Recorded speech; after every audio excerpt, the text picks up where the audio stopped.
And that's one of the ajaib, one of the most wondrous things that we experience, regardless of the veils, all of the darkness that we have that has encapsulated our hearts. Still today, your average believer, even your disobedient believer, he gets close to Medina Munawwara, he smells Iman. He can smell Iman, tangible, inside of that blessed city. To this day, it's something everyone experiences.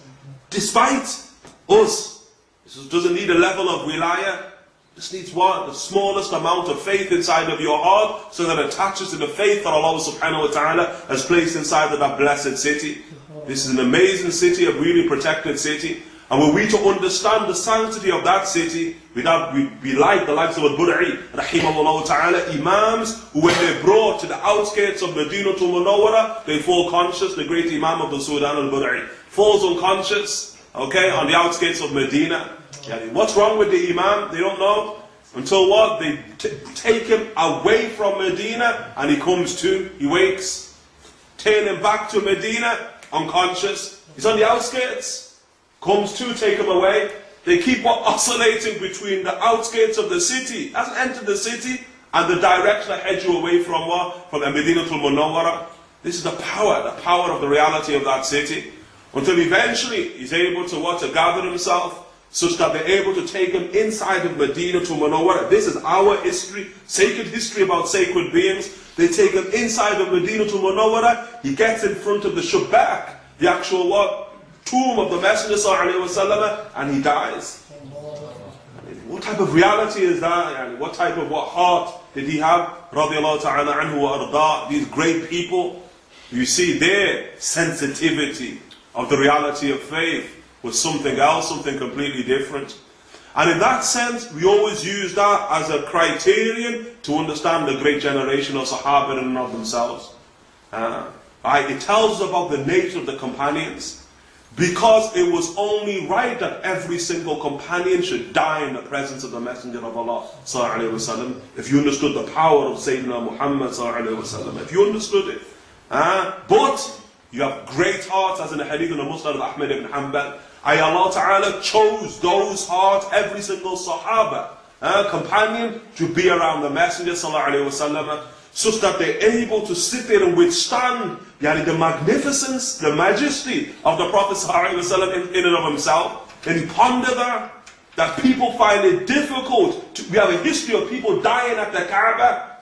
At the Kaaba, they die at the Kaaba. When the great woman, Bayt Rabbi, Bayt Rabbi. She's asking, where's the house of my Lord? They send her towards what? Mecca. Bayt Rabbi, where's the house of my Lord? They send her into the Haram. Bayt Rabbi, where's the house of my Lord? They point to the Kaaba. Look up, my dear woman, in front of you. She sees the Kaaba, she holds the Kiswa. Bayt Rabbi, Hada, Bayt Rabbi. This is the house of my Lord, the house of my Lord. And she dies at the Kaaba. That's our history. People of real sensitive hearts, who the Kaaba to them is not just stone.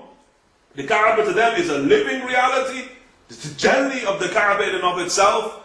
Like Imam Junayd ibn Muhammad al-Baghdadi rahimahullah ta'ala, when he says he's making tawaf around the Kaaba, Imam Junayd, Imam al-Ta'ifatain, the Imam of the two ways, the ways of spirituality and the ways of the law, Imam Junayd, and he says he's making tawaf around the Kaaba. And then he says he hears a woman in tawaf singing poetry, singing at the Kaaba. Imam al-Junayd, Imam of the law, he turns towards the woman and says, Kufi, stop doing that. Have adab. House of Allah Ta'ala making tawaf. Have adab. You're singing love poetry at the Kaaba. And then she raises her hands and her eyes to the heavens, and she says, Ya Allah, oh Allah, what can you do about stone that circumambulates stone? It's very simple way. What are you going to do about stone that circumambulates stone, the Kaaba? And he doesn't have a sensitive heart. Imam al-Junayd said as soon as those words were uttered, he fell unconscious, falls down in the mataf, unconscious of Junayd rahimahullah ta'ala. He said when he came to the power of her words, he said when he came to Junayd, he said I looked for the woman in the mataf and she disappeared. And I understood she was from the ghaib, she was from the world of the unseen. Just different types of beings. If we only understood the nature of the Kaaba and heading towards the Haram, if we only understood, we'd find it difficult to go. Real difficult to go. We'd be like the elephants of Abraha. They can't head towards the Kaaba. We'd be like Qaswa, the great being that the Prophet enters Medina to Munawwara in, the fair camel. This is the camel that nothing buckles. Revelation. So نُلْقِي عَلَيْكَ قَوْلًا ثَقِيلًا. We will thrust a heavy weight upon you. Revelation of Allah subhanahu wa ta'ala that snaps necks, snaps bones when it's revealed. Yet when it's revealed upon Qaswa, Qaswa just stops, doesn't buckle, just stops chewing. The greatest beast of the Prophet sallallahu alaihi wasallam. When does she buckle? When she heads towards Mecca. Hudaybiyah, you'll see her. Boom. And Qaswa falls to her knees. And the Sahaba are trying to pull Qaswa, move Qaswa. And then they start saying Qaswa is being stubborn. And the Prophet ﷺ said, that's an attribute, a virtue, an attribute that this camel does not know whatsoever, stubbornness. He says, but what has buckled Qaswa, made Qaswa kneel, is that which made the elephants of Abraha kneel. Is the Azama, the grandeur of Mecca. You see, these are hearts. Look at the Prophet ﷺ. In fact, Mecca, as we'll see in Medina, he's moving into Mecca, prostrate upon his riding beast, because of the majesty of Mecca. And that's Mecca because these two, the narratives, is always about majesty and beauty. And Mecca is the manifestation of divine majesty.